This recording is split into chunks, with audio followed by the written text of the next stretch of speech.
Football ഇതിഹാസം Lionel മെസ്സിയുടെ India പര്യടനത്തിന്റെ ചിലവ് പുറത്തുവിട്ട് സംഘാടകർ. ഗോ ടൂർ എന്നറിയപ്പെട്ട ഇന്ത്യ സന്ദർശനത്തിന്റെ ചിലവുകളാണ് സംഘാടകർ പുറത്തുവിട്ടിരിക്കുന്നത്. ഇന്ത്യ സന്ദർശനത്തിന് മെസ്സിക്ക് 89 കോടി രൂപ പ്രതിഫലം നൽകിയതായും കേന്ദ്ര സർക്കാരിന് 11 കോടി രൂപ നികുതി ഇനത്തിൽ നൽകിയതായും സംഘാടകർ പറഞ്ഞു. പ്രതിഫലവും നികുതിയും മാത്രം ഇങ്ങനെ 100 കോടി രൂപയാണ്.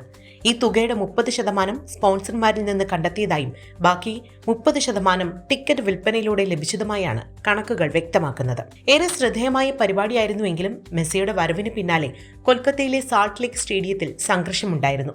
വൻ തുക മുടക്കി ടിക്കറ്റ് എടുത്തവർക്ക് മെസ്സിയെ 10 മിനിറ്റ് പോലും കാണാതാകാതെ വന്നതോടെയാണ് സംഘർഷമുണ്ടായത്. പരിപാടി അലങ്കോലമായതോടെ മുഖ്യ സംഘാടകൻ സദാത്രു ദത്തെ പോലീസ് അറസ്റ്റ് ചെയ്തിരുന്നു. സംഘർഷം അന്വേഷിക്കുന്നതിനായി മുതിർന്ന IPS ഉദ്യോഗസ്ഥർ അടങ്ങുന്ന പ്രത്യേക അന്വേഷണ സംഘവും രൂപീകരിച്ചു. സുരക്ഷാ വീഴ്ചയെക്കുറിച്ചും സംഭവത്തിൽ സംഘാടകരുടെ ഉദ്യോഗസ്ഥരുടെയും പങ്കിനെക്കുറിച്ചും അന്വേഷണം തുടരുകയാണ്. അതേസമയം സദാത്രു ദത്ത പറയുന്നതനുസരിച്ച് ടിക്കറ്റ് വിൽപ്പനയിലൂടെയും സ്പോൺസർമാരുടെയും കണക്കുകൾ മൊത്തം ചിലവിന്റെ 60% മാത്രം വരുന്നുള്ളൂ. ഇതാണ് അന്വേഷണ ഉദ്യോഗസ്ഥർ ദത്തയുടെ അവകാശവാദങ്ങളെ സംശയിക്കാൻ പ്രധാന കാരണം. തുടർന്ന് ദത്തയുടെ വിവിധ ബാങ്ക് അക്കൗണ്ടുകളിൽ നിന്ന് പോലീസ് 22 കോടി രൂപ പിടിച്ചെടുത്തു.